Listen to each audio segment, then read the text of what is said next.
Dzień dobry, z tej strony Paweł Jeżowski i Maciej Kapitan Lisowski. Witamy w Mamy? cotygodniowym podsumowaniu tygodnia Top 10 wieści z Rosji.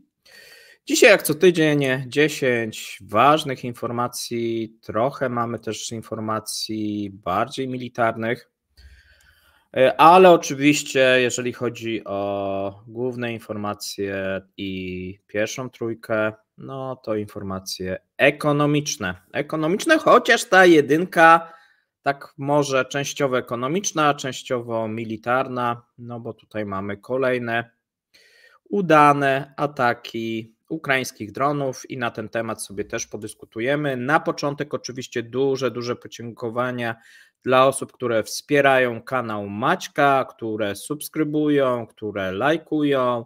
Również jeżeli robicie to w przypadku Kremlinki, duże podziękowania z naszej strony.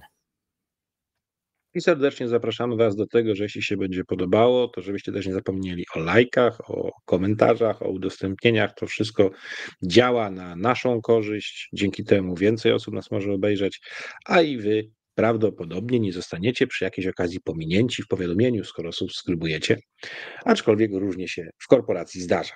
Czasami trzeba sprawdzać, czy przypadkiem nie została Wam wyłączona ta opcja.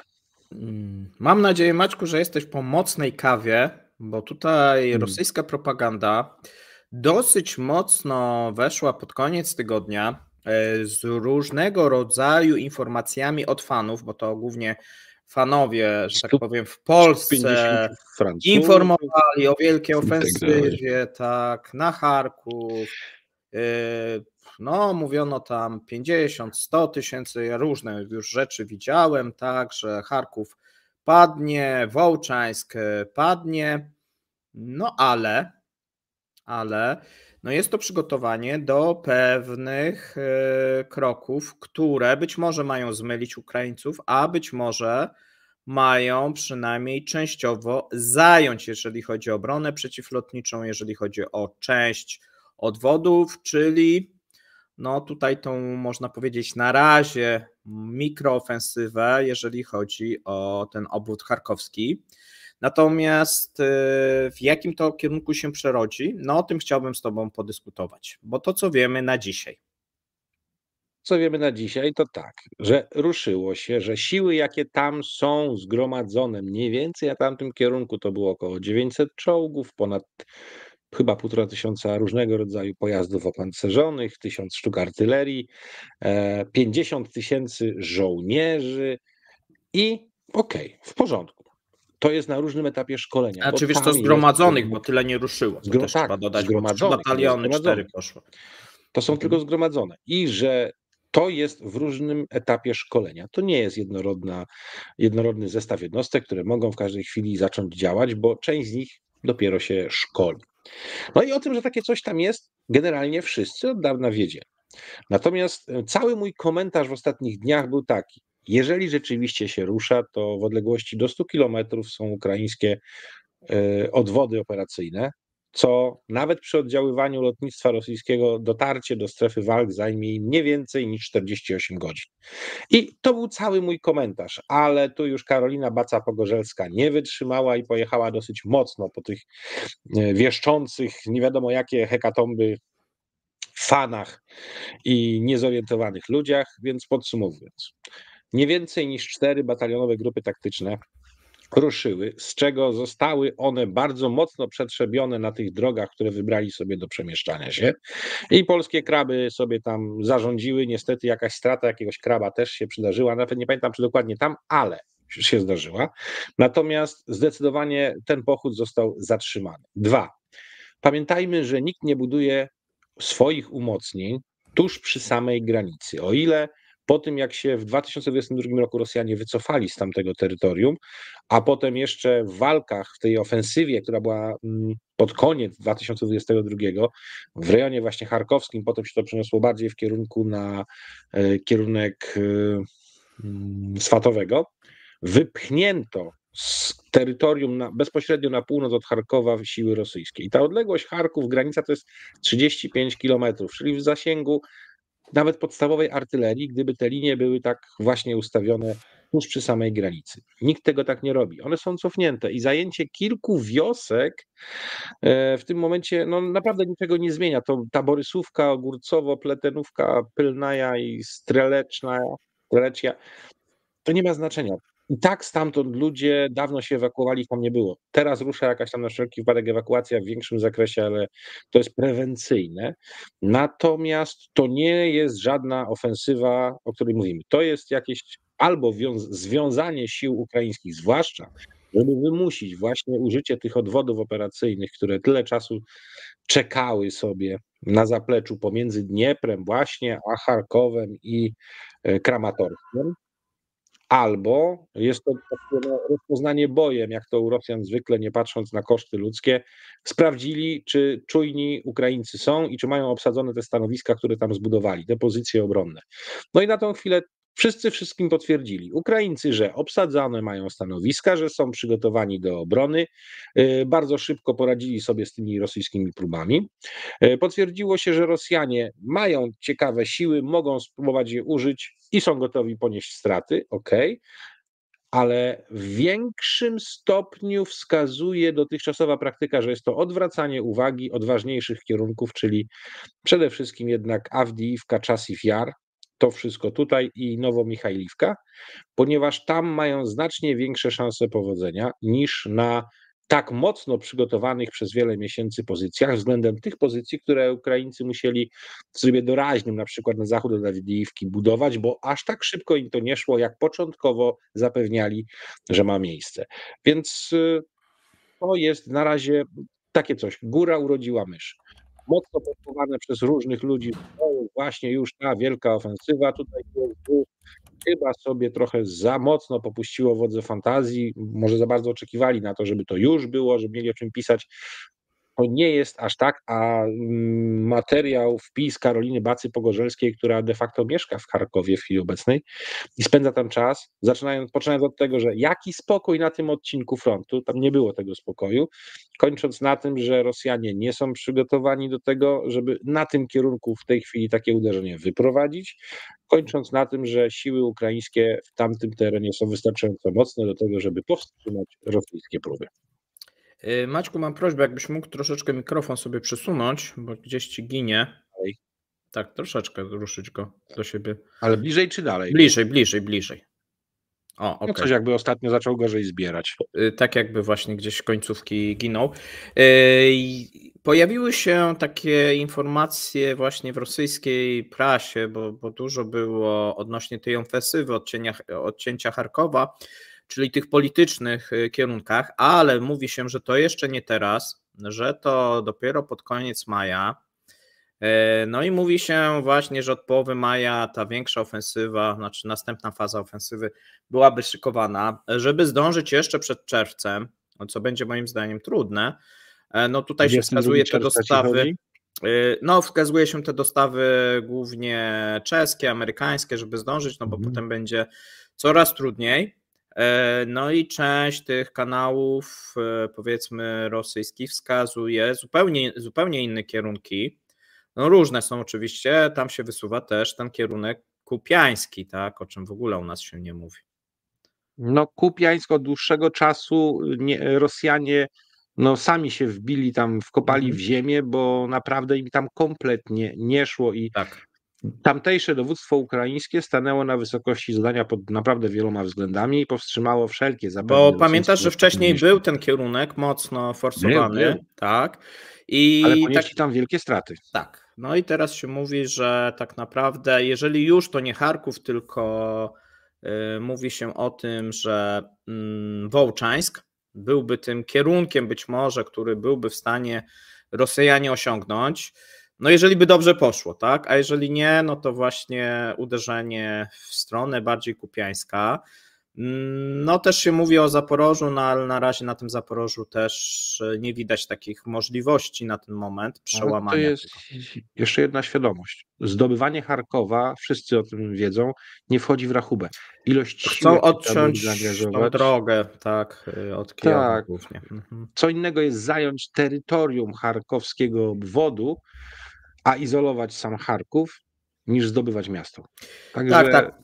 Mówi się o Chyba odcięciu nie tak są Charkowa od zaopatrzenia, tak, no i zrobienie takiego drugiego Mariupola, co akurat może być trudniejsze, no bo Mariupol jednak jest nad morzem, no i tam było łatwiej moment też, no ale takie były i takie gdzieś oczekiwania są na pewno, jeżeli chodzi o Kreml, bo mówi się tutaj o Charkowie, mówi się o Odessie cały czas, mówi się o odzyskaniu tych okupowanych terenów, czyli tych regionów, które teoretycznie są rosyjskie według rosyjskiego prawa. No i mówi się jeszcze o tym, że taki plan, może nie maksimum, ale optimum, czyli trochę więcej niż minimalny, no to jest próba właśnie odzyskania podbicia Charkowa. Tak? No to ja teraz muszę od razu... Mówimy o politycznych, nie mówimy teraz o Tak. militarnych zupełnie, mówimy o tym, co Ale tutaj trzeba jedną rzecz wyjaśnić. Się przewija. Słuchaj, trzeba wyjaśnić, żeby ci skarpetko sceptyczni nagle nie piali z zachwytu, że ktoś im przyznał rację w czymś. Otóż jakiekolwiek roszczenia prawne do tych terytoriów są tylko i wyłącznie skutkiem czego? Skutkiem przeprowadzenia nieuznawanego przez nikogo normalnego na świecie referendum, w którym oni niby dostali legitymację do tego, żeby włączyć te obwody 4 do Rosji. I na tej tylko i wyłącznie podstawie mogą rościć pretensje, ponieważ terytorialnie patrząc na Ukraińską Socjalistyczną Republikę Radziecką, która stała się niepodległą Ukrainą, to kompletnie nie mają nic do powiedzenia do żadnego kawałka tego terytorium. Więc tylko i wyłącznie sami sobie stworzyli ten precedens prawny poprzez to lewe, jak to się nazywa, referendum i tylko i wyłącznie. To trzeba pamiętać. A ostatecznie patrząc na to wszystko, odcięcie Ukrainy od portów spowoduje, że będzie musiała korzystać albo z transportu lądowego do eksportu swoich, zwłaszcza płodów rolnych, albo będzie musiała wisieć u klamki rosyjskiej, żeby przez jej porty to wysyłać. Tak czy inaczej, jest to strategicznie ważny cel dla Rosji, aby odciąć Ukrainę od Morza Czarnego. Tak, no jakieś cele na pewno są wyznaczone na tą ofensywę letnią. No ja mówię, no to co się przybija, no to oczywiście jest różne plany i one cały czas gdzieś się pojawiają w różnych tutaj mediach, tych oficjalnych i mniej oficjalnych.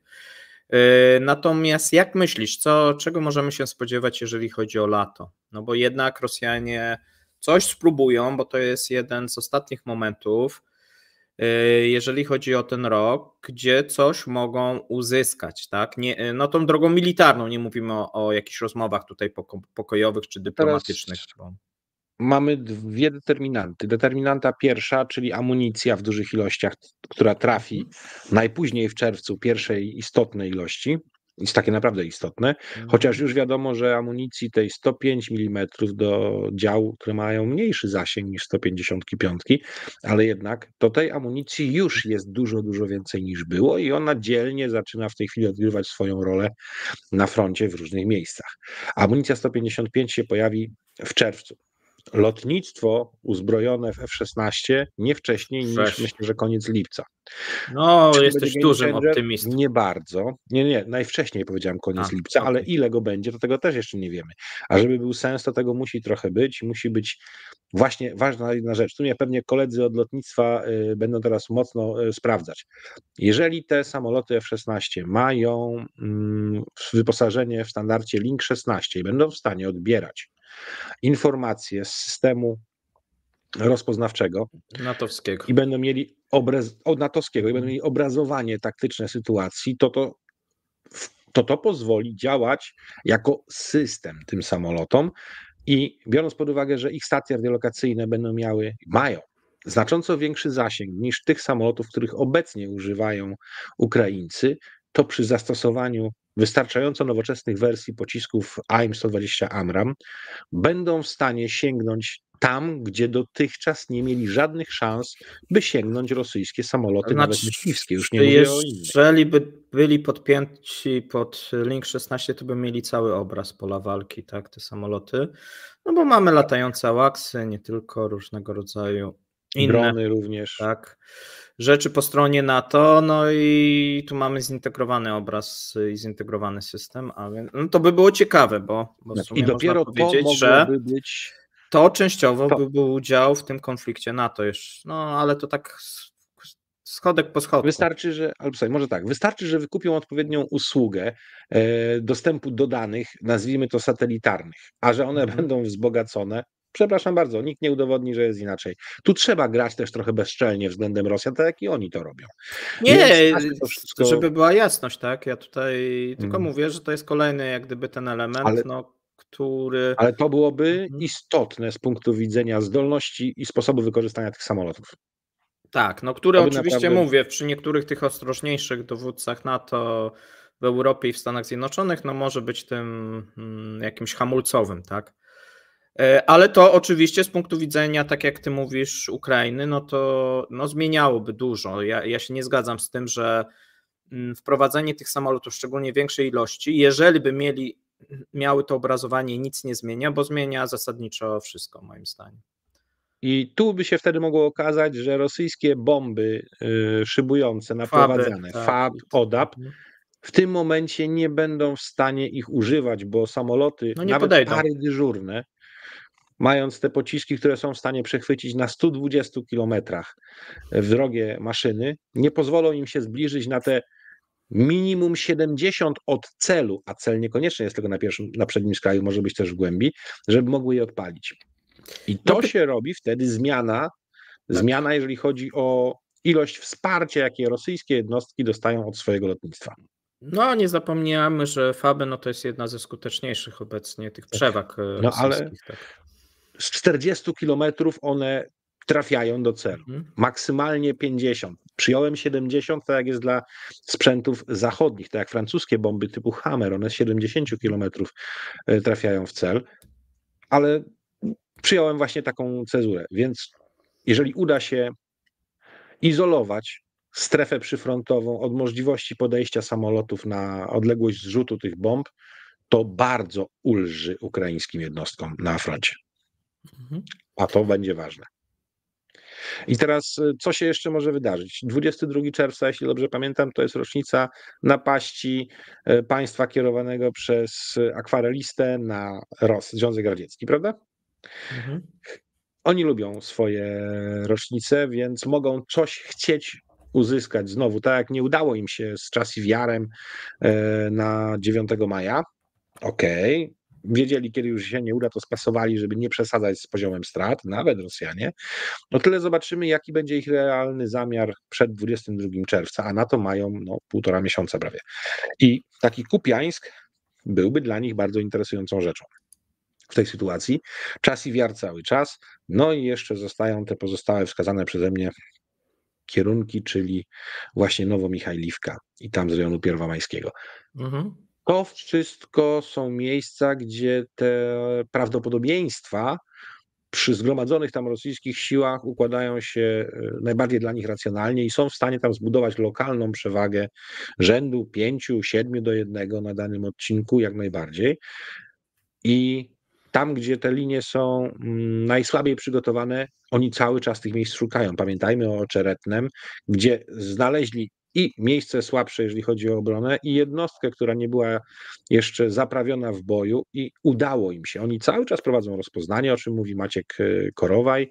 Ten ich system rozpoznawczo-uderzeniowy cały czas jest rozwijany, wprowadzany do kolejnych jednostek, jeżeli to jest tylko możliwe, albo jednostki, które go mają, są wprowadzane na nowe kierunki, aby jak gdyby przykryć tym, co one mają w tym zakresie i wspomóc jednostki, które tam są, a sobie nie radzą.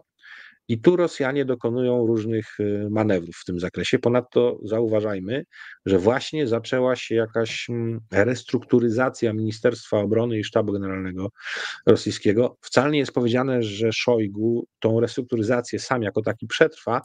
Wiele głosów z Moskwy mówi o tym, że może on zostać szefem ministerstwa odpowiedzialnego za przemysł zbrojeniowy i tak dalej. Bardzo intratnego na pewno.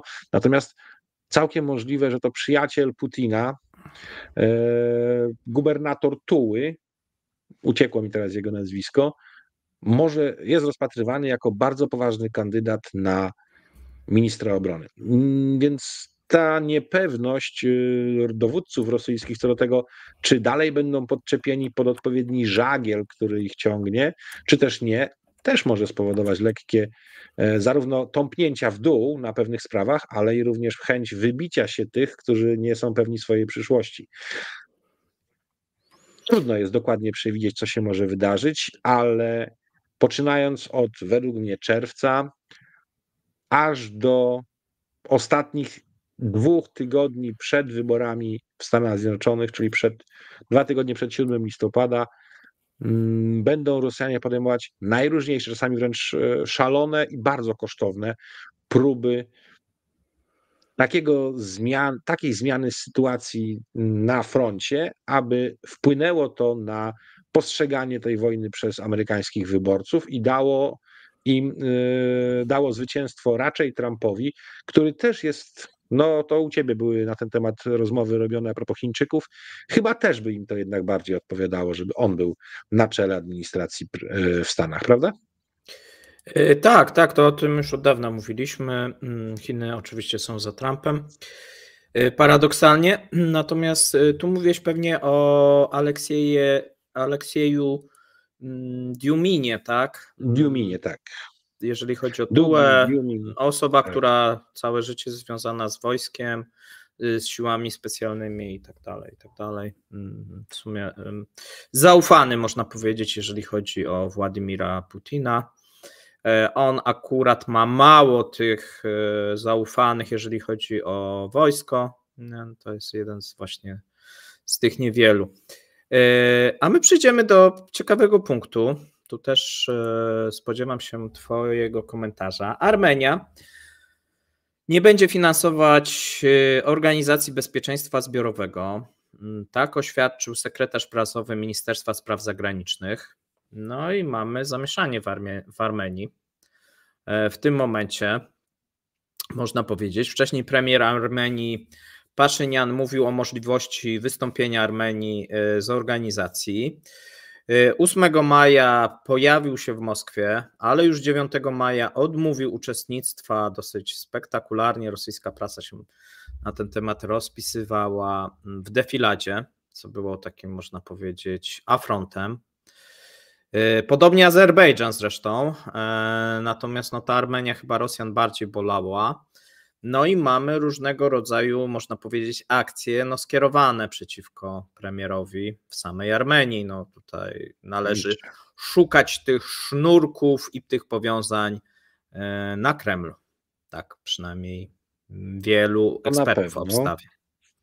Wiesz, ja znam wielu Ormian prywatnie tutaj mieszkających w Polsce i oni dotychczas wszyscy uważali, że bez wsparcia Rosji los Armenii będzie słaby albo wręcz nawet przesądzony negatywnie. Okazało się w ostatnich latach, że tak naprawdę ta Rosja rozgrywa Armenię jak chce, ale nie wspiera jej prawie wcale. Wręcz powiedziałbym, że zdecydowanie postawiła na Azerbejdżan, na Baku. Więc czy mają inne wyjście Ormianie niż uciec w jakiś sposób do przodu? Nie, ale ta partia prorosyjska w Armenii jest co do zasady silna. Historycznie silna. I te zapowiedzi Paszyniana o tym, że OUS jest mu potrzebny wcale, a wydatki na niego jeszcze mniej, skoro nic z tego dobrego nie mają, ponieważ Azerbejdżan, mając przewagę jakości uzbrojenia i ilości armii, zaczął w ostatnich 2 latach wyszarpywać wszystko, co chce od tej Armenii. I Armenia jest zdecydowanie, jak to się mówi, na wstecznym biegu. Oddała na gorszej pozycji. 4 wioski. Tak, jest w znacznie gorszej pozycji negocjacyjnej i szuka w większym stopniu poklasku w Europie, w Unii Europejskiej. W Stanach Zjednoczonych też. Tak. Też, oczywiście. A najlepiej idzie im z Francją póki co. I teraz pozbycie się niepotrzebnych środków, a jest to znacznie uboższy kraj, uboższy budżet niż Azerbejdżanu, który ma ropę i gaz, albo sprzedają coś, co nazywają swoją ropą i swoim gazem, a pochodzi z Rosji de facto i tutaj Niemcy są dobrze zorientowani, Słowacy również, Węgrzy też, to czy się można dziwić temu, że chce się pozbyć takiego niepotrzebnego kosztu? Nie. I to w końcu zirytowało w większym stopniu Rosjan, którzy zaczynają chyba ciągnąć za te sznurki, ale jest jeszcze druga strona tego medalu. Na chwilę obecną armeńskie firmy są jednym z głównych kanałów importu równoległego i omijania sankcji dla Rosji. Jeżeli w tym momencie, po czymś takim, po tych dziwnych akcjach przeciwko Paszynianowi, Paszynian zacznie ściskać te wszystkie firmy, żeby ukrócić ten równoległy import do Rosji, to kto na tym więcej straci? Armenia czy Rosja? Armenia. Kto? Armenia. Mówisz, że Armenia. Powiedzmy tak, no wtedy to już nie będzie, to już będą spalone mosty z Rosją, ale no i nie zarobią, Ale bo w tej chwili zgadzam wyciągają się, z tego że to jest pieniądze, kierunek, bo najbardziej. już takie, że tak powiem, zapowiedzi padły. I to też nie będzie takie, wiesz, że to 100%, tak, że on tam, wiesz, powie, no bo to też się tak nie da, natomiast będzie proces, że będzie zmniejszany ten, może nie zamknięty, ale zmniejszany ten proceder, bo to już widzimy i jest jak gdyby też nacisk Amerykanów, Unii Europejskiej na to. Jest też możliwość, taka obietnica otwarcia tych rynków europejskich. No tu Francja, tak jak mówiłeś, jest dosyć aktywna, jeżeli chodzi o różnego rodzaju te dyplomatyczne zabiegi, ale również Stany Zjednoczone. No i w tym momencie robi się też bardzo ciekawa sytuacja, bo przypomnijmy, kto jest w organizacji. Tak? To w organizacji są Armenia, Tadżykistan, Kazachstan i Kirgistan. No i Białoruś oczywiście. I o ile Białoruś najprawdopodobniej nie wystąpi, nie będzie robić problemów, to pozostałe kraje zaczynają być coraz bardziej problematyczne. Tu mamy bardzo Zwłaszcza duże. Kazachstan, Armenia, no i zostaje ci Tadżykistan i Kirgistan, gdzie masz te duże, powiedzmy, napięcia na tle etnicznym. Tak bym to delikatnie I nazwał. religijne. Tak, no tak chciałem bez tego, tak. No z grubsza chodzi o to, że panowie z tych krajów są niewpuszczani ze względu na brody, które posiadają do Rosji, a kobiety ze względu na chusty. No i obaj te dwa kraje wydały komunikat, który wzywa swoich obywateli do niepodróżowania do Rosji. Tak akurat się Właśnie Tadżycy mają w tej chwili kiepską prasę jako lud. Kirgizi i Uzbecy też. No ale oni wybitnie źle po zamachu w kroku z City Hall. Tak, oczywiście. Natomiast no, największe w tym momencie, jeżeli można powiedzieć, takie rasistowskie czy ksenofobiczne ataki są na Uzbeków. Ale tutaj Uzbekistan nie jest członkiem UOBZ-u. Nie jest. No tylko mówię, tak, oni jak gdyby, bo są największe, że tak powiem, podejrzenia, największe są powiązania. No jeżeli chodzi o liczbę aresztowań, podejrzanych i tak dalej, no to Uzbecy, a potem Tadżycy i Kirgizi, tak, a więc no to są takie trzy nacje, które w tym momencie można powiedzieć są mocno niepożądane, co rodzi bardzo duże problemy na przyszłość, no bo to są też nacje, które mocno zasilały Rosję, jeżeli chodzi o siłę roboczą. Tak, to... No i tu się kłaniają wypowiedzi pana Gurulewa, generała w stanie spoczynku, wysokiego z Dumy Państwowej, tak. Przedstawiciela Dumy Państwowej, szefa Komisji Obrony, który jawnie mówi o tym, że Kazachstan na pewno, a Kirgistan być może, to powinny być kierunki dalszych działań, jakby to powiedzieć, antysecesyjnych. Tak, on mówił o Kazachstanie dużo, tak.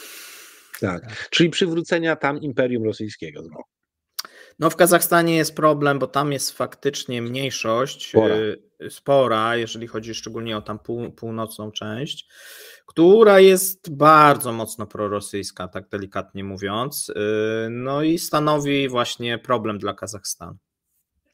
Ale z moich rozmów z Kazachami, jakiś czas temu tutaj była ich fajna delegacja, rozmawialiśmy, to wychodzi na to, że Kazachowie w ostatnich kilku latach bardzo mocno pozbyli się etnicznych Rosjan z kierownictwa firm, które gwarantują, jakby to powiedzieć, istnienie budżetu kazachskiego, czyli ropa. Z całego wydobycia węgla, wydobycia ród miedzi, z przetwórstwa miedzi i tak dalej, wszędzie tam, gdzie pojawia się prawdziwy pieniądz z eksploatacji surowców naturalnych w Kazachstanie, pozbywano się stopniowo Rosjan i oni tak jakby przygotowywali się na to, że mogą funkcjonować w jakimś momencie kompletnie bez nich. Inwestowali w to duże pieniądze, żeby wykształcić swoich kazachskich specjalistów pod wieloma względami, a stać ich na to.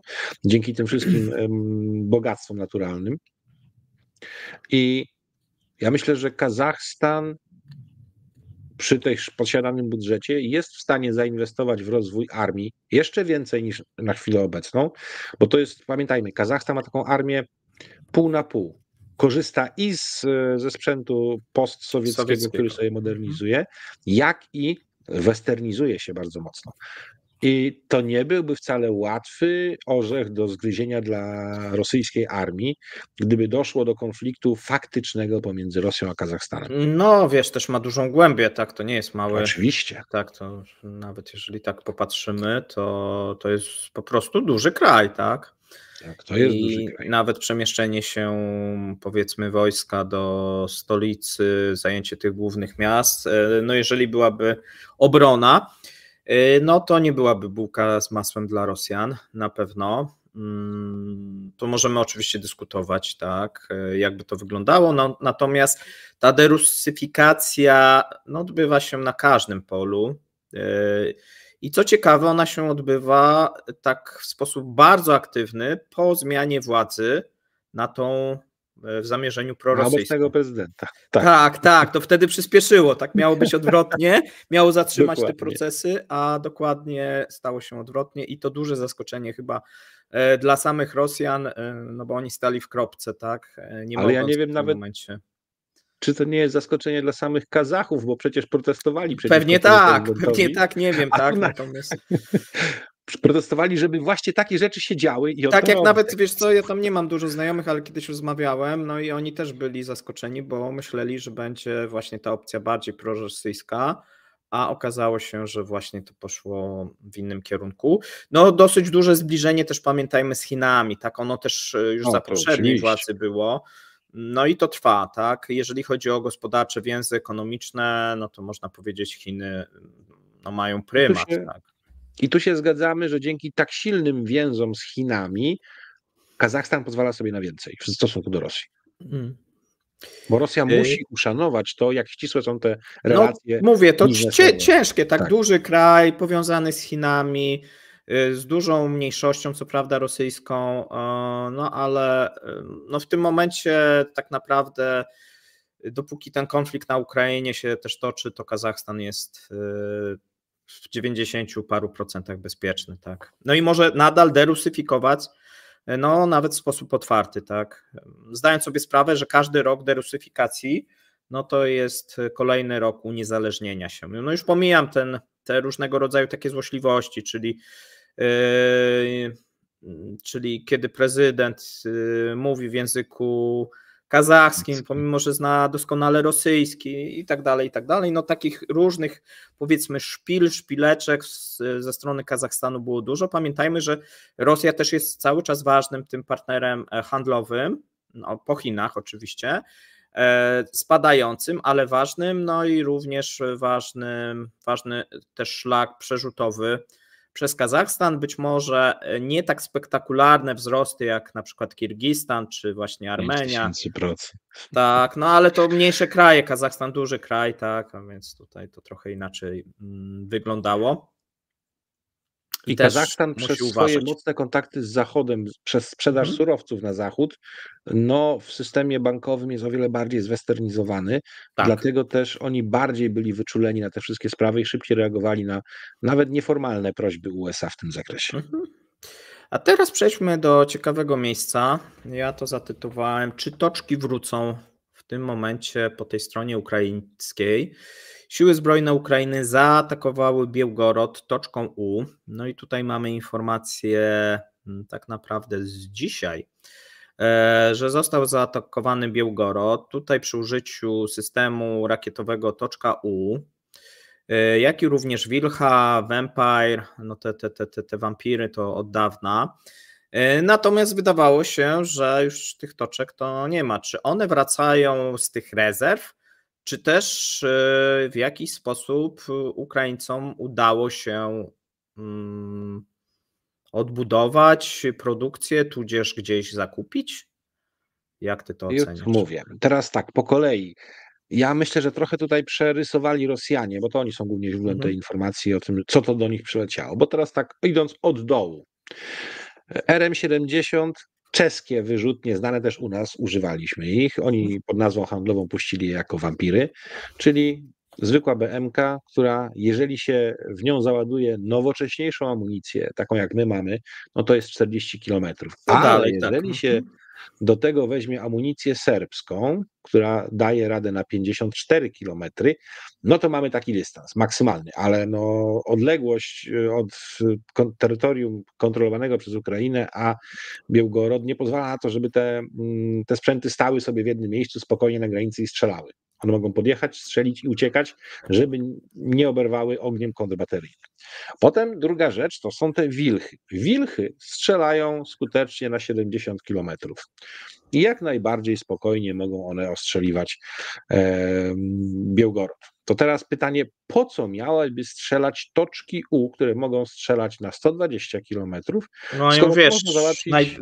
najdalszy i tego Rosjanie się chyba najbardziej obawiają, bo zakładali, że Ukraińcy już nie posiadają tych No tak, i systemów. dlatego one by były lepiej użyte do strzelania na inny cel, mając ten zasięg większy o 50 km. Dlatego trochę jestem sceptyczny, czy aby na pewno chodziło o toczki U. Natomiast tak, ostatni zapis, taki medialny, szerzej znany, dotyczący właśnie toczek U po stronie zwłaszcza ukraińskiej, bo Rosjanie oficjalnie zdjęli je ze stanu, a jednak ich używali i używają.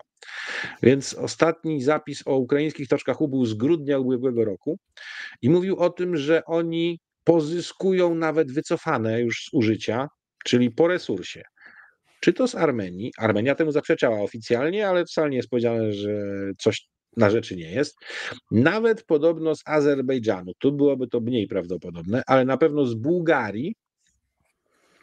I wszystko, co znaleźli jeszcze, nawet, że tak powiem, egzemplarze muzealne, mieli zrobić reelaborację, czyli wymianę paliwa, jeżeli tylko struktura, że tak powiem, korpusów metalowych była odpowiednio dająca szansę, że da radę to polecieć, bo prawdziwy czas pracy tych silników to jest chyba do 23 sekund i tyle ma to wytrzymać, żeby doleciało do celu. I takie składaki, takie Frankensteiny z różnych miejsc, z różnych elementów, członów mogły się przydarzyć. Ile tego jest, trudno powiedzieć, ale tego nie może być dużo. Okay. Tego nie może być dużo, aczkolwiek są Ukraińcy aktywni w tym, żeby wykorzystywać, no bo mają dalej te pojazdy, te same wyrzutnie i ciągle kombinują nad tym, żeby mieć co z nich odpalać na maksymalnych odległościach. Aczkolwiek tu naprawdę no jakoś nie do końca mi pasuje obecność tych toczek, bo to byłoby marnotrawstwo, skoro mogą tą sprawę załatwić wilchami i wampirami w tym przedziale między Białgorod 56 do tej a 70. pory był tylko wampirami. Pierwszy raz mamy taki odczyt. No i chodziło o ten budynek, taki wiesz, ten wieżowiec, tam się zawalił mamy te takie głośne zdjęcia, my tego nie będziemy pokazywać ze względu na YouTube'a. No i tam znaleziono po prostu części od toczki U. I teraz dosyć taka szeroka informacja, jeżeli chodzi o te rosyjskie telegramy, czy w związku z tym Ukraińcy gdzieś pozyskali i czy nie nastąpi, szczególnie jeżeli dostaliby tą zachodnią, bo wiesz, mogło być też tak, że oni mieli jako pewien zapas, a ponieważ dostali albo dostają zachodnią amunicję, lepsze, a to być może na przykład było tak jak ty mówisz, poza resursami, być może 100 kilometrów nie zrobiło, ale te 50 na przykład to spoko, no to może puścili, nie wiemy tego. No to przy zachowaniu warunków bezpieczeństwa, po wycofaniu całej załogi z pojazdu, żeby w razie nieszczęśliwego wypadku nic się nie stało, a wiedząc, że już więcej tego nie będą mieli, mogli zaryzykować takie coś, to fakt. No tu oczywiście, tak jak mówię, Rosjanie podają ten wieżowiec, tak, tutaj mieszkalny i są takie zdjęcia, które właśnie przypominają te zdjęcia po stronie ukraińskiej. Na pewno nie były tylko te właśnie wampiry, były wilchy, no i właśnie jeszcze coś, tak, tu się wskazuje na tą toczkę U. Ciekawe byłoby, jeżeli faktycznie okazałoby się, że Ukraińcy posiadają większą ilość, no bo pamiętajmy, że te toczki można się oczywiście z nich śmiać, ale w tej pierwszej fazie zaskoczyły Rosjan, tak, bo zbombardowały lotniska i tak dalej. Gdyby miały głowice kasetowe, to jak najbardziej byłoby to efektywne, bo one mają, jak to się mówi, duży kołowy błąd trafienia, kilkanaście metrów, jak nie więcej nawet. Tak, tak. No to nie są czempiony precyzji, ale jednak są. I to jest dosyć duża głowica, więc robi swoją robotę brzydką. I cóż, Rosjanie robią to cały czas. Jeżeli dostali w prezencie w odpowiedzi takie coś, to w pełni na to zasłużyli. No dobrze, to my przechodzimy teraz do miejsca 7. I ono jest niezwykle ciekawe, wbrew pozorom, bo Kazachstan okazał się w zeszłym roku po raz kolejny największym importerem rosyjskiej dumy narodowej, jeżeli chodzi o 2023 rok. I to wszystko, trzeba sobie powiedzieć, po wycofaniu się Stanów Zjednoczonych i Europy z tego rynku. W tym momencie, jeżeli chodzi o pierwsze 3 miejsca, to na podium mamy Kazachstan.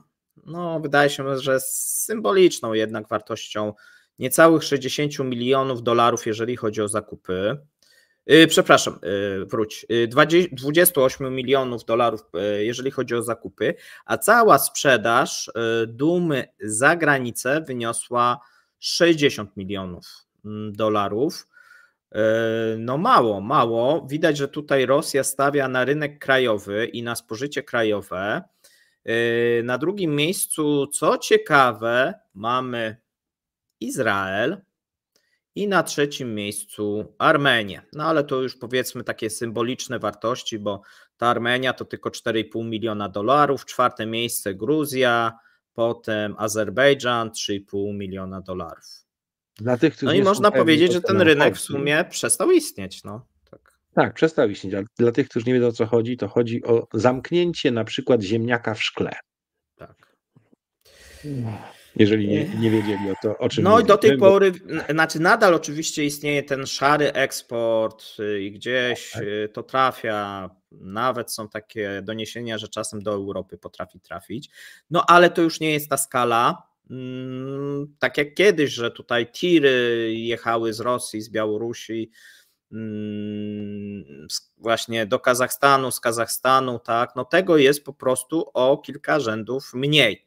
Zaraz mi ktoś powie, że tam słyszał, widział, no tak, natomiast jeszcze raz, jeżeli popatrzymy na skalę makro, a nie mikro, no to nie jest to, co było w latach 2000, na przykład 20-21.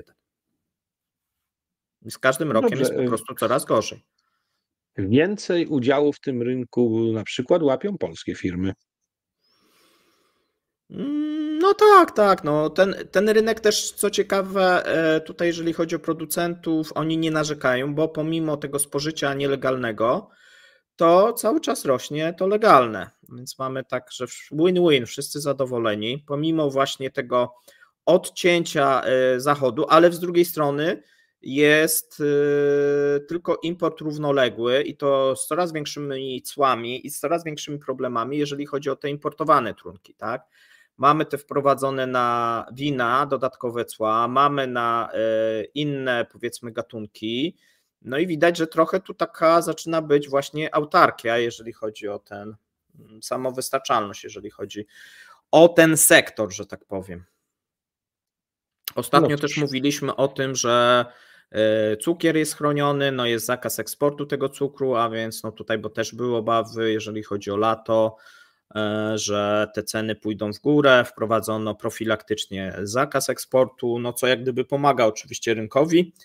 Cały czas mamy nieuregulowaną tą sytuację, jeżeli chodzi o kosmetyki, bo tam, że tak powiem, alkohol medyczny jest dosyć mocno używany, no jak i również no cały czas duży problem z tą nielegalną częścią rynku, tak, tu się mówi nawet o 50%, to wydaje się jakieś, no nie wiem, no niewiarygodne wręcz, tak, że państwo nie jest w stanie tym zarządzić. Ale jeśli po tej ciemnej stronie mocy stoją tak mocni ludzie tego kraju jak Kadyrow i jego współpracownicy, to jest to możliwe.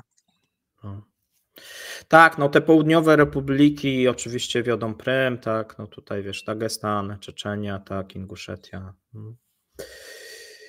Nie do ruszenia, tak? Nie do ruszenia w tym momencie, a my sobie przejdziemy do miejsca Niefajnego. szóstego. Pojawił się wywiad, 2 razy się pojawił, bo za pierwszym razem nie do końca się udał. No i wystąpił były polski sędzia Szmyt. Znaczy tych wywiadów to w międzyczasie jeszcze też wystąpił dla białoruskiej telewizji, Mnie przynajmniej wystąpił 3 już też były. tak na Telegramie, gdzie dziękował Baćce, ojcu narodu, który jest nie tylko, jak on to mówił, nie tylko sprawiedliwy, ale dobroduszny i dobry. Prawdziwy ojciec. Tak, no miał tam jakieś okulary mu się chyba odbiły tutaj, bo taki był na dole ślad, jakby za dużo je nosił na jednym oku, a więc prawdopodobnie dużo czytał w nocy. W każdym razie no kompromitująca sytuacja, jeżeli chodzi o polskie służby jednak. No i widać, że osoba, która przez kilka lat no była białoruskim, rosyjskim, no trudno tutaj nazwać szpiegiem, tak, agentem. No tak, to jest wysoce prawdopodobne. O tym będzie akurat na kanale u mnie mówione w szerokim gronie na ten temat. Zapraszam. Natomiast trzeba powiedzieć rzecz następującą. Jeżeli człowiek, który korzystał z immunitetu sędziowskiego, sędziowie też mało nie zarabiają, nawet jak na polskie standardy, nie tylko polskie, i twierdzi, że to jest wolny kraj, mówiąc o Białorusi, a w Polsce nie miał takiego poczucia, to jeżeli ktoś cieszący się immunitetem, którego nawet policja nie może zatrzymać, mówi, że w Polsce nie ma wolności i tą wolność dopiero czuje na Białorusi, to przepraszam bardzo, ale to jest podkreślenie tego, jakbyśmy byli nie wiem jakim krajem zamordystycznym. No, co by nie powiedzieć, to tak jednak nie jest. Druga rzecz, jeżeli on się czuł ciągle zagrożony, no to pytanie, czy to było zagrożenie z czyjej strony, bo ja się w Polsce czuję zagrożony przede wszystkim tym, co Rosja wyrabia i oficjalnie mówi, grożąc kolejnym polskim miastom przez prominentnych rosyjskich polityków, że je zbombardują bombami nuklearnymi, tak? I jemu to nie przeszkadzało. Czuł się zagrożony nie wiem czym, ale zdecydowanie tego typu człowiek w No ja porównaniu wiem, z czym, poprzednikiem, panem długami, Czeczko, bo miał długami duże swoimi, tak. długi. No, ja też bym się czuł zagrożony, jakbym miał takie długi jak ten pan, tak, i nie bym się czuł bezpiecznie, bo nie wiadomo, kiedy komornik przyjdzie, a z pensji, pomimo wysokiej pensji, cały czas było za mało. Dokładnie, dużo by mu nie zostało. A jeszcze rozstał się z małżonką, która też wiedziała, jak się z nim rozstać, ale był prominentnym przecież przedstawicielem, albo raczej twarzą reformy wymiaru sprawiedliwości, tak? Był pracownikiem etatowym Krajowej Rady Sądownictwa, jako takim sędzią i co jest najgorsze, on o tym przypomina, że ma sygnały z Polski, informujące go o tym, co przeciwko niemu jest robione, czyli podkreśla, że ciągle ma kontakty z Polakami, czyli ma jakichś zwolenników. No nie powiem, że siatkę, ale chociażby zwolenników, więc za chwilę będzie promowany na, jakby do czegoś doszło, no to jest możliwa głowa rządu powołanego przez organizacje, które się nie zgadzają z tyranią, jaka w Polsce panuje, tyranią NATO, tyranią Unii Europejskiej i tam za chwilę będzie, nie wiem, Polski Komitet Wyzwolenia Narodowego, on stanie na czele wręcz. Druga rzecz, oczywiście to sugeruje, że muszą zbadać wszystkie jego związki, więc wszystkie osoby, które były w pobliżu, nawet nie mając nic z nim wspólnego, no nie mogą się czuć komfortowo, wręcz mogą się czuć zagrożone tym, że będą musiały być weryfikowane i sprawdzane. A to, że on zajmował się między innymi odwołaniami w sprawach związanych z poświadczeniami bezpieczeństwa, to jestem pewien, że ilość danych, jakie zaciągnął, pokazujące dokładnie kto, gdzie, jakie kłopoty ma, no bo miał wgląd w te wszystkie akta, to już wystawił setki osób na potencjalne ryzyko tego, że będą się nimi rosyjskie i białoruskie służby bardzo mocno interesować. Jak te dane zostaną jeszcze sprzedane, to i również powiedzmy, że chińskie, dlaczegoż by nie. Więc to jest poważny problem. To jest kompletnie inny kaliber człowieka niż Emil Czeczko, który za długo nie pociągnął w tej Białorusi i będą ten temat grillować długo i intensywnie. Ja powiedziałem, że żadnego przypadku nie było w tym, że właśnie w długi weekend takie coś zrobił. wykorzystał to, kiedy wszystkie nasze służby na pewno pracowały na pół gwizdka. Doszło do tej eksfiltracji skutecznej dla niego. I oczywiście zadałem jeszcze jedno pytanie na Twitterze, bo te informacje, jakie wywiózł, to jest jedno, ale pytanie, czy czegoś jeszcze przypadkiem nam nie wpuścił. I pozwolę sobie jeszcze powiedzieć, że jego bezczelność z wysokiego rzędu, bo pokazuje cały czas jakieś tam filmiki na Twitterze, że swobodnie się porusza. Oczywiście ktoś go kręci, a nie on sam siebie, więc zawsze ma jakieś towarzystwo, którego my nie widzimy. Wiesz co, ja nie wiem, czy on ma jakiś duży wybór odnośnie tych filmików. Ja też. To, wiesz, ja bym tak aż tak nie, wiesz. Odrobić. No. Więc tutaj na pensję trzeba teraz, wiesz, zarobić u nowych panów, tak, i tam są niższe zarobki, a więc trzeba się starać, bo ja nie wiem, czy ma tak zapewnione do końca życia, bo tu wcześniejszy miał ten zapewnione, ale długo nie pożył. Tu pewnie pan chce trochę dłużej pożyć, szczególnie, że nie zna rosyjskiego, wbrew temu, co u nas, znaczy to, że to on doskonale, no nie, tego rosyjskiego zna, może jakiś taki komunikatywny i tyle, bo to widać było w tych wywiadach, jak się wypowiadał, no i też, no, że cały czas był ten tłumacz potrzebny, nawet nie był w stanie nauczyć się jakichś takich, wiesz, no jednak takich prostych, tak, że jest mi tu dobrze, dziękuję ojcu, baćce, no takie mógłby to po rosyjsku wygłaszać, a jednak wygłaszał to po polsku. Że jednostka tak niezbyt lotna, jaką on jest, znalazła taki poklask, począwszy od momentu, jak go powołano na sędziego za czasów prezydenta Komorowskiego, potem cały czas awansując, wspinając się w hierarchii całego tego wymiaru sprawiedliwości, zostając w końcu sędzią wysokiego szczebla, czyli w wojewódzkim sądzie administracyjnym. Inne, w każdym społeczeństwie. A taki nielot. W każdym kraju takich zdań nauczyć. Taka osoba jest w stanie awansować. Ja bym tu akurat nie widział czegoś szczególnego, jeżeli chodzi o Polskę. Znaczy, no wiesz, mierny, wierny, tak? No tak. No na przykład, tak. Już nie wchodząc jak gdyby w polską politykę, tacy ludzie zawsze za każdej władzy są i pewnie niezależnie, która by opcja rządziła, to on by odpowiednio, jak widać zresztą, odpowiednio by się tutaj dostosował, tak, bo mu nie przeszkadzało, tak, żeby zdradzić tą Polskę, a więc myślę, że nie było problemu dla niego, żeby zdradzić jakąś opcję polityczną, nie? No bo skoro Polskę można zdradzać, no to tym bardziej jakichś polityków, tak? No tutaj nie miałby żadnych sentymentów. Natomiast to, co ciekawe, to u nas dosyć dużo o tym było i dlatego to się znalazło wysoko, natomiast w rosyjskiej prasie i mediach no nie było. No był ten wywiad z Sołowiowem, ale on jakoś wielkiego szumu nie zrobił. Szmyt mówił to, co wcześniej dla tych białoruskich mediów.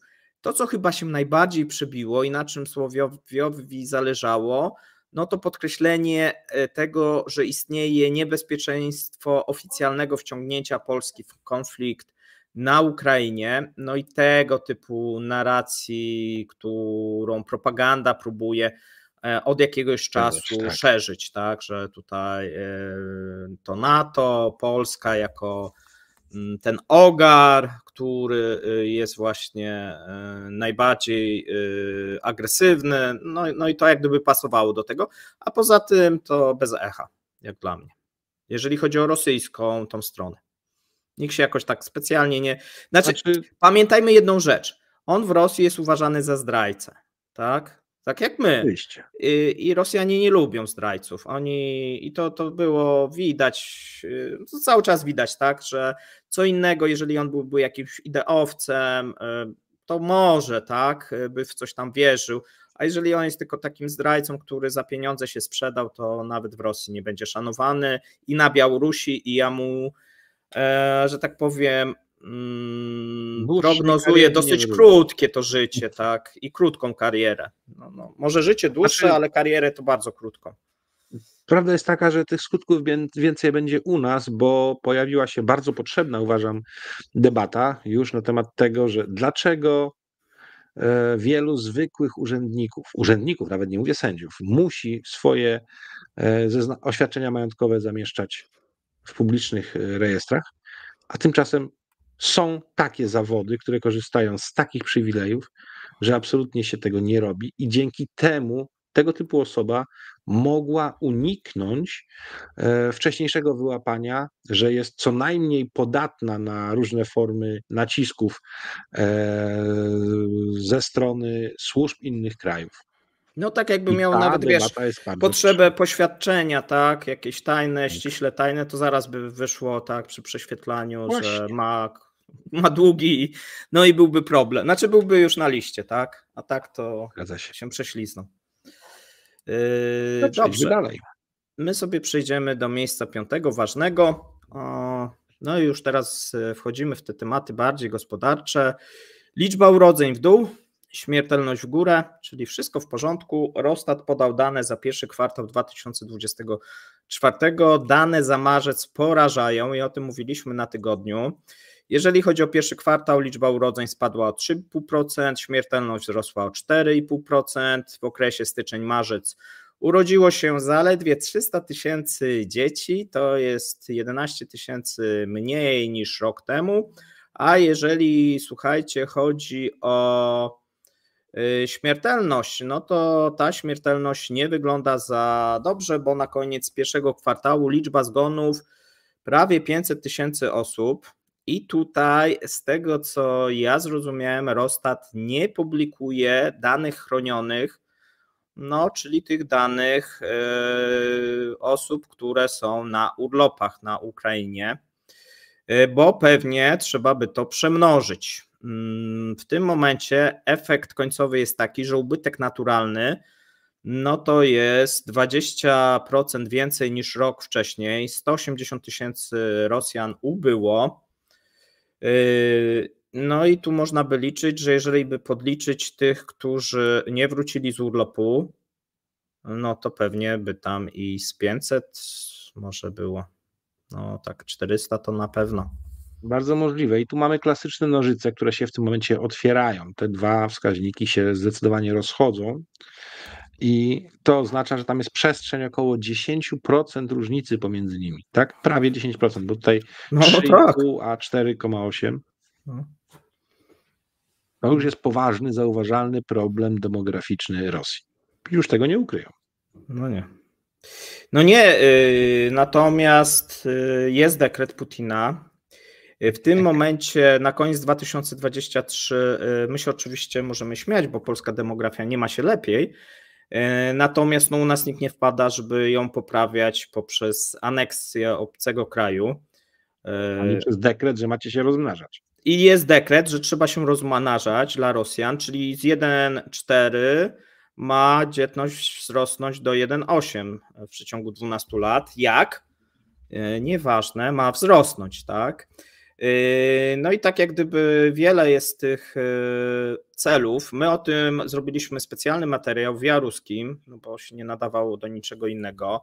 Tu przepraszamy, że to nie było poważnie, no ale nie da się tego poważnie, no bo jeżeli się dekretuje, że Rosjanie mają żyć 81 lat i że mają się rozmnażać i że poziom ubóstwa ma spaść i że liczba przedszkoli, szkół ma wzrosnąć i że no wiele rzeczy tam się dekretuje, no to też pokazuje, w którym miejscu w tym momencie jest Rosja, tak? No Putin wydaje dekret, który jest 100 punktów, których mówi, jak ma być dobrze, znaczy nie co trzeba zrobić, tylko gdzie mamy być za te 12 lat.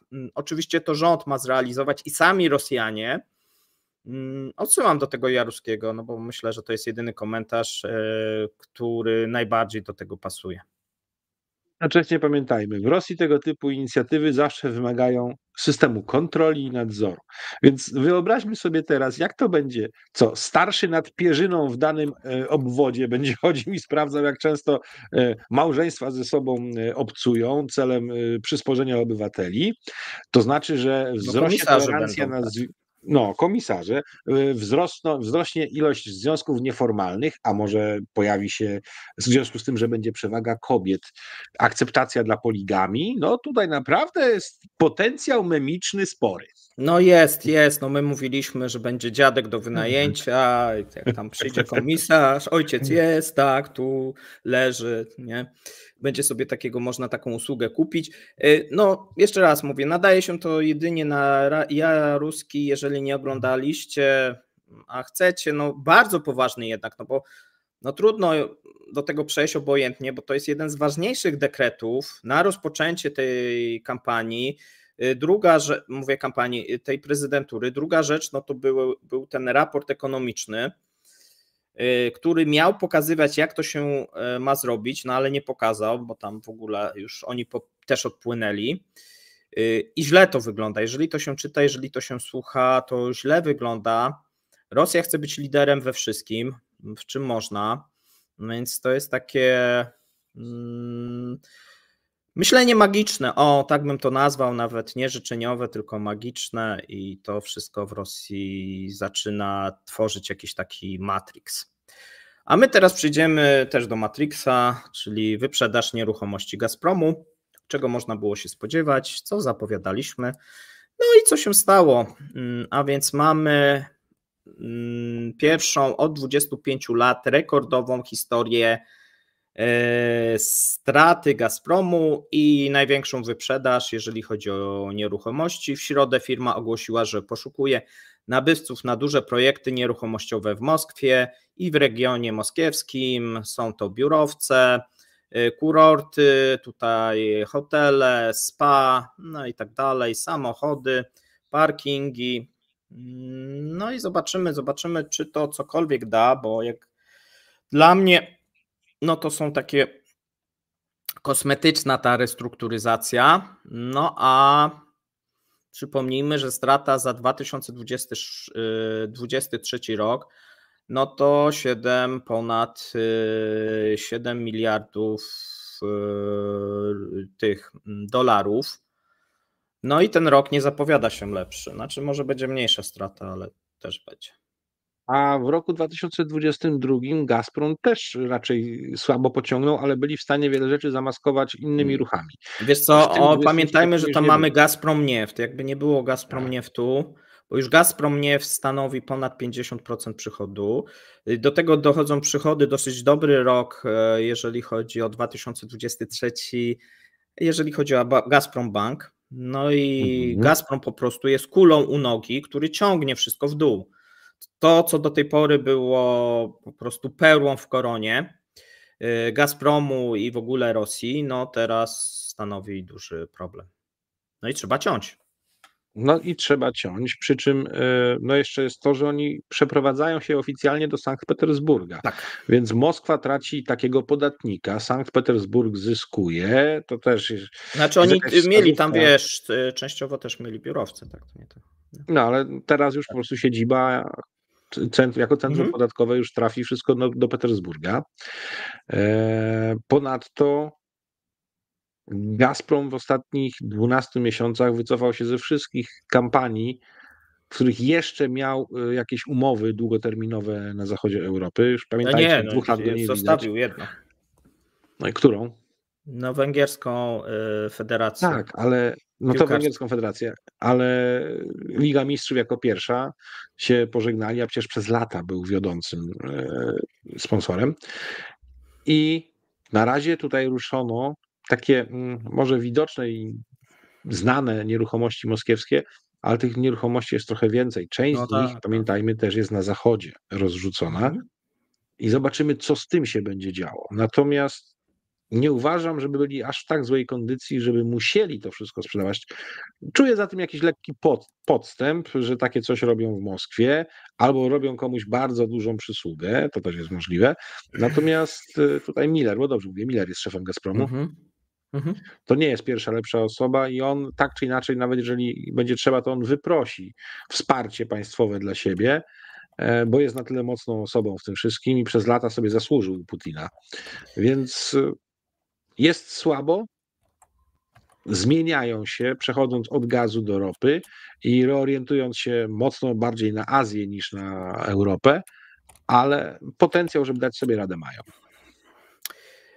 Potencjał, żeby dać sobie radę mają, ale nie robią tego i akurat tu jestem pesymistą, dlatego że oni już poprosili, dostali, ale mają problem. Ja o tym zrobiłem tydzień temu specjalny odcinek, odsyłam do niego, żeby nie powtarzać tych tez.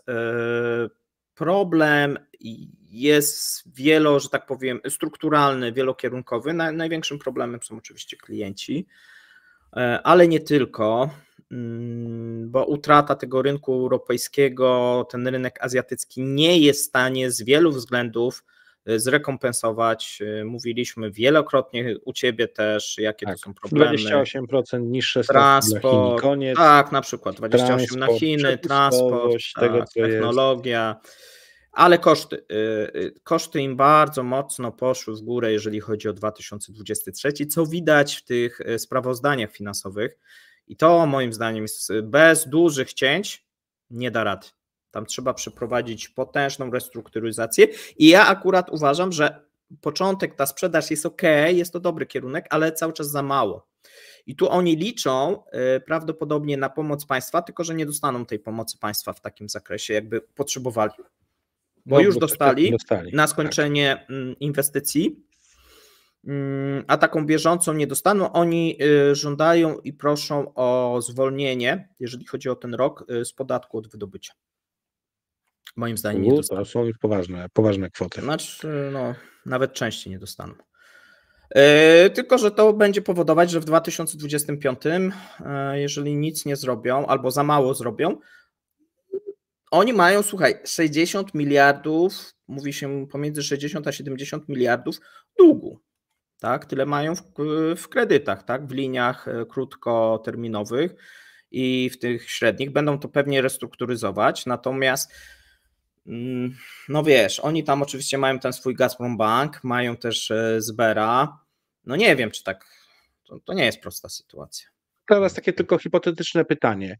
Im gorzej będzie z gazową częścią Gazpromu i będą dojrzewać do decyzji nawet o tym, żeby wyłączyć to jako, nie wiem, jedno wielkie centrum złych długów i to wszystko, no to przeczyszczenie tego jest potem możliwe. Może wejść w to wszystko Nowatek, może tu być nacjonalizacja tego wszystkiego.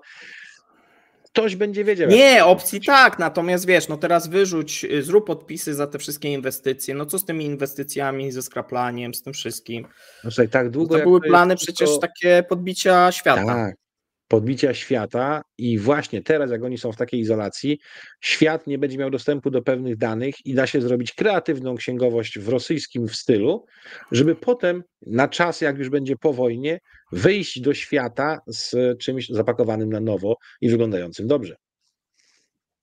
Okej. No dobrze, przechodzimy teraz do miejsca trzeciego. Zmiany w rosyjskim rządzie. Mamy nowy, stary rosyjski rząd. Jakichś zasadniczych zmian nie ma, to tak sobie powiedzmy, ale rosyjska prasa to oczywiście jest na jedynkach. No i sobie krótko mówimy, co tam jest takiego najbardziej istotnego, żebyście również wiedzieli. A więc tak.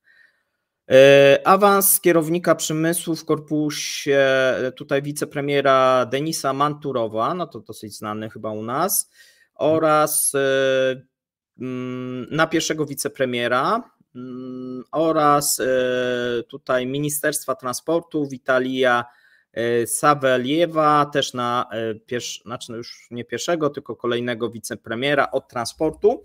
I to też pokazuje podniesienie rangi.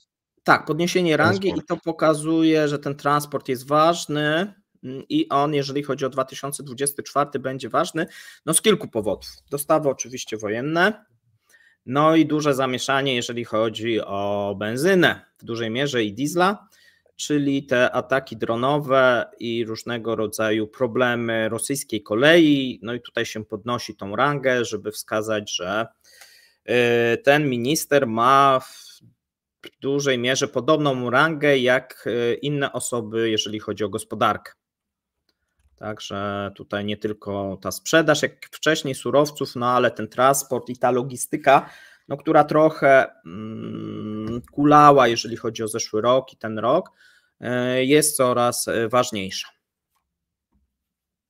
Następna zmiana, myślę, że ona w rosyjskiej prasie chyba najmniej było o niej, natomiast niesłusznie, ponieważ na stanowisko wicepremiera rolnictwa i środowiska, taki nowy korpus stworzono, zaproponowano szefa Ministerstwa Rolnictwa.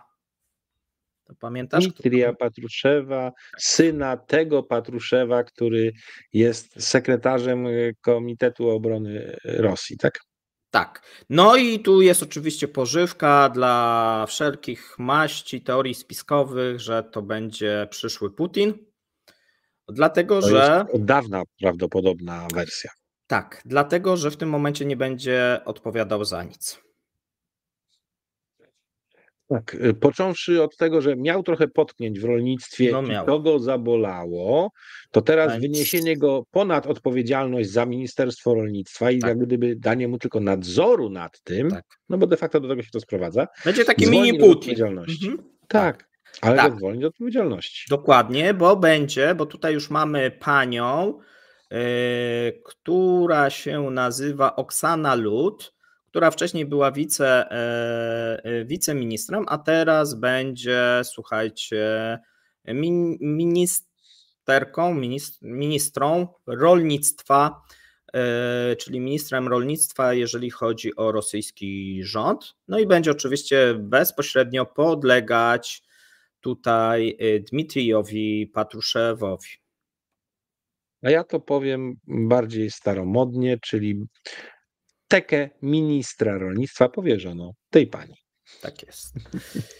Nie muszę kombinować z nazewnictwem. No i teraz ważna zmiana, moim zdaniem, czyli chyba najważniejsza w sumie. Tak się zastanawiałem, wiesz, co oni tam w sobie wymyślili. I najważniejsza jest tam, gdzie chyba się nawet ja nie spodziewałem, bo mamy zmianę tutaj, jeżeli chodzi o Ministerstwo Rozwoju Cyfrowego. I tutaj jest wicepremier nawet, jeżeli chodzi o rangę, i tutaj mamy Dmitrija Grigorenkę. No i on tutaj będzie odpowiedzialny za cyfryzację. No i wszystko byłoby w porządku. Natomiast najważniejsza zmiana to jest ta, że Federalna Służba Antymonopolowa zostanie przydzielona, co ciekawe, też Grigorence.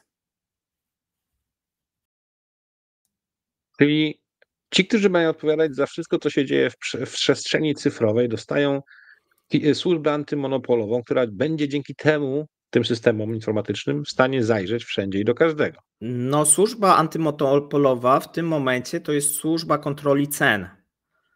A więc ona zajmuje się od jakiegoś czasu kontrolą cen i to zostanie przyporządkowane. Można powiedzieć, że ten pan się tym będzie zajmował.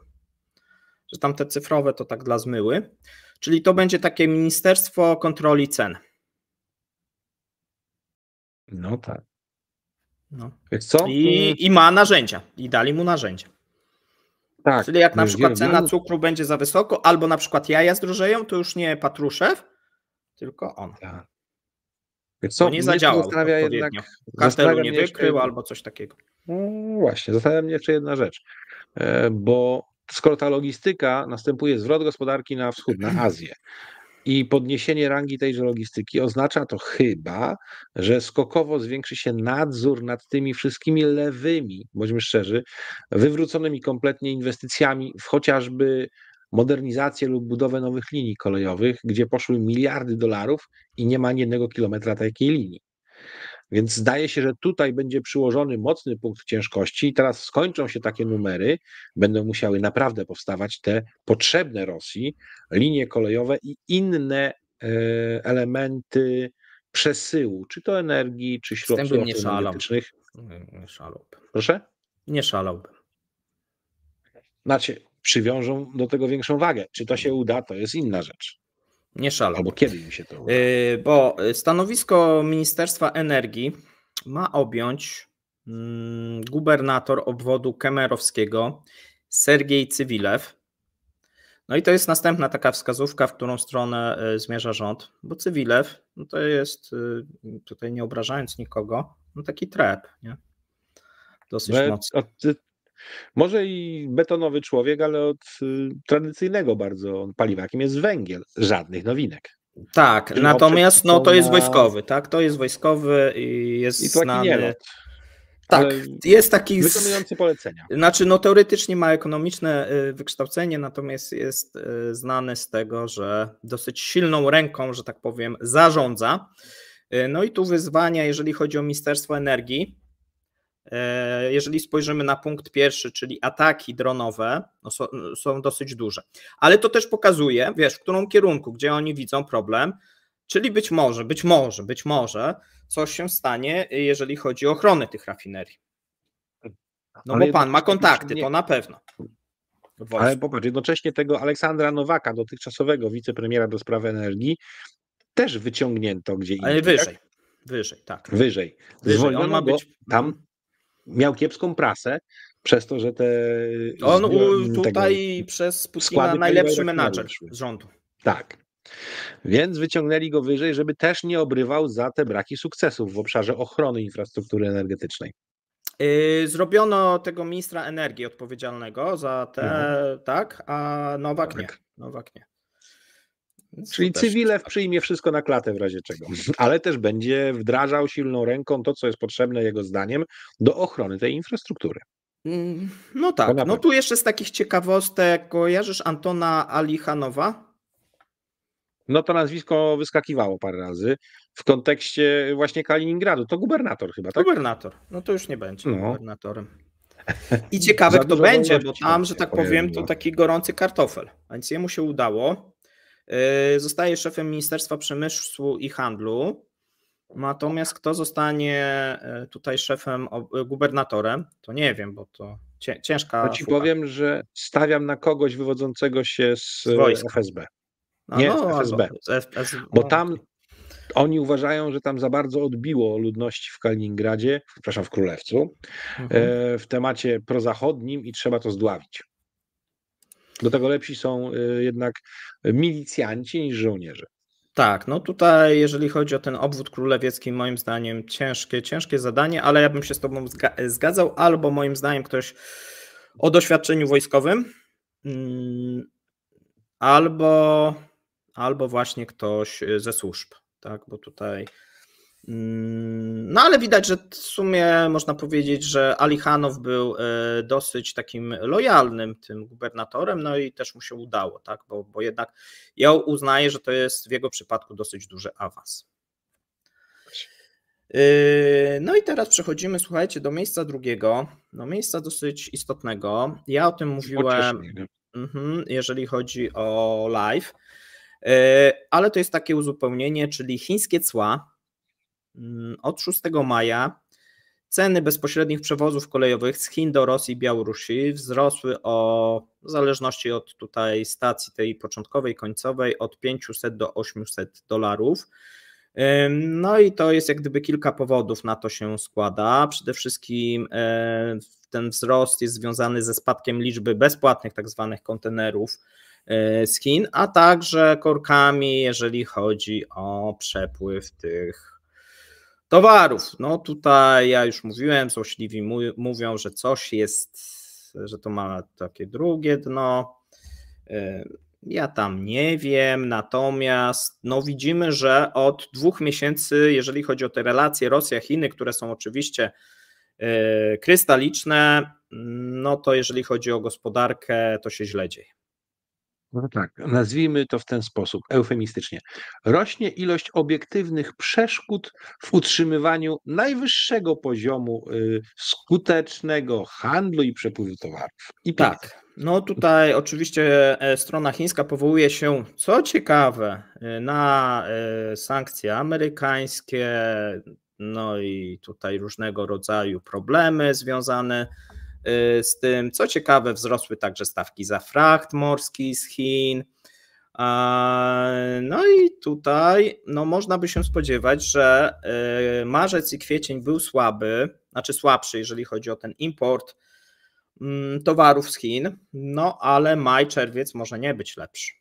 Ale wiesz co? To by zaczęło komponować z informacjami płynącymi z Cypru, że nagle mają skokowy wzrost dostępnych towarów, które mogą oferować w sprzedaży jako takiej, cypryjscy przyjaciele Putina, ale z dostawami realizowanymi bezpośrednio z Kirgistanu, Kazachstanu, Uzbekistanu i Tadżykistanu. Tak. No coraz więcej tam na Kazachstan idzie. Co ciekawe, tam mamy pewne inne że tak powiem, cła i opłaty, jeżeli chodzi o tą bliższą zagranicę w stosunku do Chin i coraz bardziej właśnie się opłaca dostarczyć do Kazachstanu, z Kazachstanu do Rosji, nie? A więc tutaj mamy po raz kolejny pośrednika. I to jest jakiś taki nowy trend, tak jak mówię, który obserwujemy od początku roku, natomiast najbardziej od początku marca. Do czego to doprowadzi, nie wiemy. W maju ma być ta wizyta Putina w Pekinie, w Chinach. Zobaczymy, czy ona dojdzie do skutku i czy coś się uda, bo tutaj możemy zakładać różne scenariusze, niekoniecznie tak, że bo moim zdaniem Chiny nie grają tak na Zachód, tylko grają na siebie, tak, i chcą w tej układance uzyskać. No tu trzeba też powiązać z tymi ruchami, jeżeli chodzi o Europę, tak, ja bym na to tak szerzej patrzył. Moim zdaniem konflikt coraz bardziej uwiera Chiny, ten konflikt na Ukrainie, i coraz mniej dla nich jest to korzystne i chcieliby to z grubsza zakończyć. Jasne. W takim razie tu będzie ciekawa gra z chińskiej strony, bez dwóch zdań, a w dyplomacji tego typu to Chiny sobie od dawna bardzo dobrze radzą, więc warto to obserwować. No i teraz słuchajcie, przyszliśmy ataki dronowe na rafinerię i na infrastrukturę krytyczną, bo nie tylko na rafinerię. No i można powiedzieć, że zeszły tydzień obfitował w takie ataki. Mieliśmy obwód tutaj Kaługi, mieliśmy Baszkirię. No i z dzisiaj, słuchajcie, Wołgograd. Wołgograd po raz kolejny zaatakowany. Oczywiście już mamy wypowiedzi oficjalne gubernatora Andrzeja Bocharowa, który powiedział, że co prawda na terenie rafinerii wybuchł pożar, ale nie odnotowano żadnych ofiar oraz strat.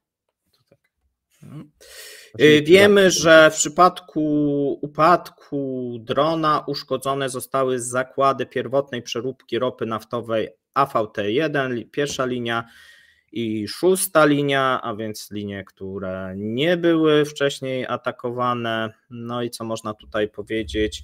Jeszcze dodatkowo są informacje, tu akurat nie do końca sprawdzone, nie wiem skąd to mają Ukraińcy, bo to jest też ciekawe. Twierdzą, że uszkodzeniu uległ kabel sterujący do chłodnic powietrza przy kominie pieca P1. Więc to bardzo szczegółowe. Tak, jakby od kogoś z wewnątrz już dostali. Tak. No i okazuje się, że tej nocy drony zaatakowały nieznane oczywiście 3 cele wojskowe oraz powiedzmy cywilne, czyli oprócz tego Wołgogradu była zaatakowana Kaługa oraz region lipiecki. Ciekawy ten jest Lipiec, ponieważ tam zostały po raz kolejny zaatakowane te nowolipieckie zakłady metalurgiczne. Gdzieś uwierają tą stronę ukraińską i naprawdę ja już się mocno zastanawiam, dlaczego Rosjanie na to pozwalają, bo to już zaczyna być takie, można powiedzieć, kompromitujące. Bardzo ważny zakład. My się skupiamy na tych rafineriach, ale ten zakład jest niezmiernie ważny i moim zdaniem oni nie powinni pozwalać. Bo jeżeli oni tam robią te odkówki do produkcji luf armatnich, to jest to bardzo newralgiczne. I do tych balistycznych tam te jakieś tam korpusy tam robią pewne stopy, z których robią wtedy obudowy rakiet. Aż naprawdę dziw bierze, że to kolejny atak, bo już ja rozumiem te rafinerie. Znaczy nie rozumiem, że Wołgograd nie ma zabezpieczenia.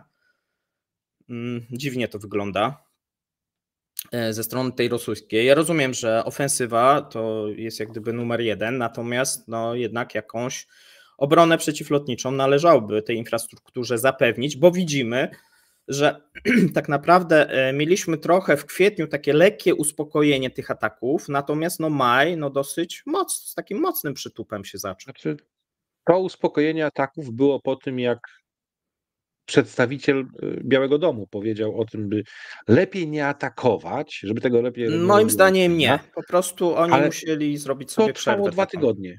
To trwało 2 tygodnie i Ukraińcy zaczęli dalej atakować. Tak, widzimy, że tutaj rafinerie już nawet nie ma żadnych tych wystąpień amerykańskich, po prostu są atakowane. I to nie jest tak, że jest większa, mniej, po prostu te, które mogą, to atakują tymi środkami, które mogą, bo często się pytacie, czemu nie więcej? No jakby mogli, to by atakowali więcej, no atakują tyle, ile mogą, tak? No tak samo Rosjanie jakby mogli, to by atakowali Ukrainę też większą ilością, atakują tyle, ile mogą, tak? No po prostu. Tu nie trzeba jakoś tam się doszukiwać.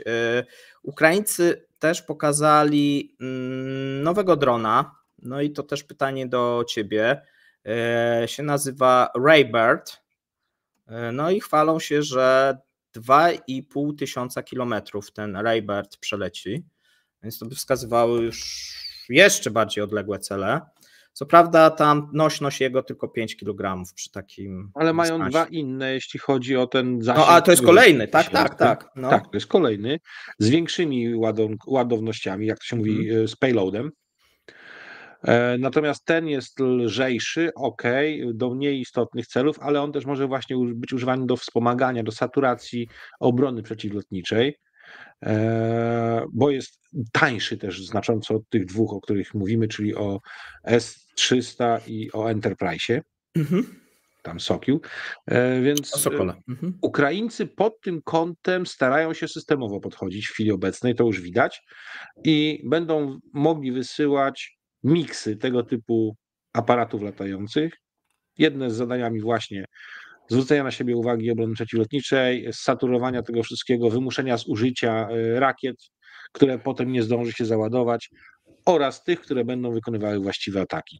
To jak najbardziej ma sens. Też widać rozwój taki systemowy w przypadku dronów pływających, nawodnych, które też mają coraz większą specjalizację i rosnącą skuteczność i już nie tylko muszą same jako kamikadze zdetonować się o burtę celu rosyjskiego, ale również strzelają pociskami z granatników różnego rodzaju do mniejszych jednostek i potrafią być dzięki temu wielorazowego użycia. Więc tu się Ukraińcy doskonalą w ciekawym stopniu i w ciekawy sposób.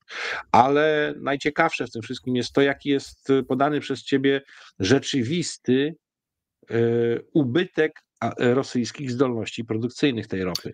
Bo Tak, według ciebie to jest do 17% ogólnorosyjskich. Więcej, to było na koniec kwietnia. Tak. No to pięknie. Tu bym był ostrożny, bo oczywiście jest więcej, natomiast Rosjanie cały czas próbują zwiększać moce istniejących linii, tak? Bo to tak wygląda, że każda linia ma pewną moc.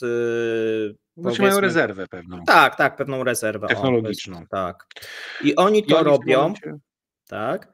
Natomiast tu mamy oczywiście rozjazd z danymi, bo dane mówią, jeżeli chodzi o kwiecień, na przykład spadek eksportu diesla 28%, a Rosjanie mówią, że jeżeli chodzi o produkcję, to spadło 3,5%.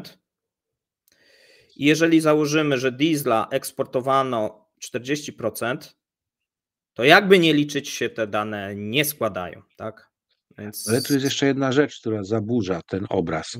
Pamiętajmy o tym, że oni nakazali stosowanie dodatków różnego rodzaju, czyli na przykład ale do diesla nie zastosujesz do benzyn, ale mogą dawać biodiesla, mogą dawać ester. Biodiesla mogą, tak, i tam zwiększyli do 10%. Tak, i to zakłóca nam tutaj ten obraz precyzyjny.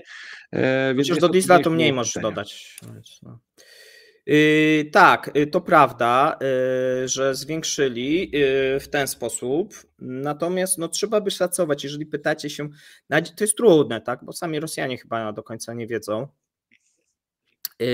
to tą utratę bym szacował właśnie na te nawet niżej, od 15 do 20%. Tak, bo część jak gdyby, bo te remonty, część się kończy, część się zaczyna. I teraz to co jest najciekawsze, teraz były atakowane rafinerie drugi raz z rzędu. Kaługa drugi raz z rzędu. Wołgograd drugi raz z rzędu. I teraz, co ciekawe, Rosjanie twierdzą, że zainstalowali te kopuły, nie? I te siatki. Po pierwsze, w Kałudze nie zainstalowali, po drugie, w Wołgogradzie właśnie zainstalowali i dostali właśnie w te zbiorniki. Bo to było przy crackingu, to były zbiorniki uszkodzone na pewno. Bo widzieliśmy, po prostu widać było z tego materiału wideo, że tam był duży pożar i zbiorniki się zapaliły. Już niezależnie co było, co Ukraińcy chcieli trafić, ale widać, że też ostatnio próbują trafiać zbiorniki. A więc jest też taka korekcja tej taktyki. Czemu w kolumny? Nie wiem. Być może stwierdzili, że te kolumny mogą być jednak naprawiane, czyli z użyciem tych rosyjskich, a nie od producenta. I pomimo tego, że jest mniejsza przerób wtedy, bo to nie jest dostosowane, jeżeli chodzi o pomiarówkę i tak dalej, no to jakoś im to działa. No i teraz próbują w zbiorniki, żeby większy zamęt tutaj też spowodować. No ale to oznacza, że też trzeci raz mogą zaatakować, no bo jak już 2 razy. I tu właśnie chciałem coś dodatkowego dorzucić.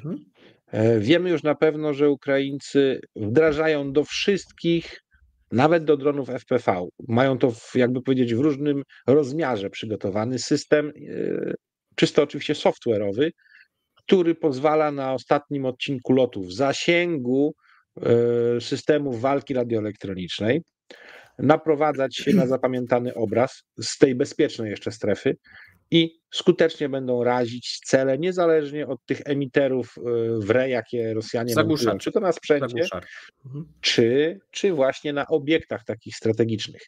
Więc oczekuję, że użytek będzie robiony również z tych dronów, które atakują tę infrastrukturę krytyczną rosyjską, ale oczekuję jeszcze jednego rozwiązania. Tam, gdzie te odległości nie będą aż tak duże i dodatkowy ładunek nie zmniejszy skutecznie aż tak bardzo tego zasięgu dla tych sprzętów, będą podwieszane do nich jakiegoś rodzaju pociski odpalane, które będą miały za zadanie sforsować te kopuły de facto z linek stalowych porobione przecież, zrobić w nich na tyle dużą dziurę, żeby ten właściwy dron wbił się, sięgając na przykład dla tych zbiorników aż do właściwych warstw, tak że detonacja uszkodzi i zewnętrzny płaszcz, i wewnętrzny, powodując zapłon tego wszystkiego, a w przypadku kolumn rektyfikacyjnych, innych instalacji tego typu, podobny efekt. Bo skoro już to robią na dronach pływających na wodnych, to jest to również możliwe do zastosowania w przypadku dronów latających. No jak na razie Rosjanie są bezradni. To już jest tak naprawdę, że ta skala ataków wynika z ograniczeń po stronie ukraińskiej. No i oczywiście tego, że część jednak to nie jest tak, że wszystkie dolatują. My widzimy te, które dolatują, część nie dolatuje, część zostaje zestrzelona, tak? To też jest oczywiste. No natomiast dziurawa ta obrona. No jeżeli rafinerię można atakować po raz drugi, no to źle to wygląda. Tak, tyle można powiedzieć. No cóż, zobaczymy, co zrobi z tym nowy minister do spraw energii, czyli Cywilow. No tak, właśnie, bo tu jest właśnie ten kierunek pokazany, że pierwsze pewnie jego zadanie jest takie, żeby coś z tym zrobił, tak? Bo poprzedni nie potrafił. A wzrost produkcji zestawów Pancyr podobno miał osiągnąć poziom do 12 sztuk miesięcznie, ale też część z tego zabiera rosyjska marynarka wojenna, osadzając to na swoich okrętach, nazywając to potem Kortik, taki system, a oni trochę jeszcze tych jednostek różnego rodzaju budują, próbując też nadrobić straty floty czarnomorskiej, do której ostatnio 2 jednostki właśnie wdrożyli, więc nie wszystko jest w stanie iść na potrzeby wojsk lądowych i będą starali się tą produkcję tego typu sprzętów, takich zwłaszcza jak Pancyr, które są zestawem rakietowo-artyleryjskim i to o większym zasięgu rakiet niż na przykład nasze zestawy z piorunami, będą chcieli tym przede wszystkim sprzętem zabezpieczać tego typu ważne obiekty. No dobrze, to przeszliśmy, słuchajcie, po 10 miejscach. Ja ze swej strony dziękuję. Zapraszam tutaj do komentowania na obu kanałach i życzę Wam miłego wieczoru i spokojnej nocy. Dokładnie, ja przyłączam się do życzeń co do tego tygodnia, ale również życzę jak najlepszego, sympatycznego tygodnia przyszłego. Liczę też na to, że zapach płonącej rosyjskiej rafinerii o poranku będzie nam sympatycznie towarzyszył przy porannej kawie. Jeśli się podobało, pamiętajcie o lajkach, komentarzach, udostępnieniach. Bardzo dziękujemy wszystkim tym, którzy wspierają nasze kanały, naszą twórczość, pozwalając nam być niezależnymi. Serdecznie im za to dziękujemy. Zachęcamy kolejnych do tego, żeby z nami współpracowali, bo takie możliwości są. i również można też trafić na nasze kanały jako gość, nawet na live'a i też zaprezentować szerszemu gronu widzów swój punkt widzenia do pewnych rzeczy. Oczywiście w ramach tolerancji, jaką nakłada na nas korporacja. Pamiętajmy o tym. Trzymajcie się. Cześć. Trzymajcie się. Pozdrawiamy. Cześć.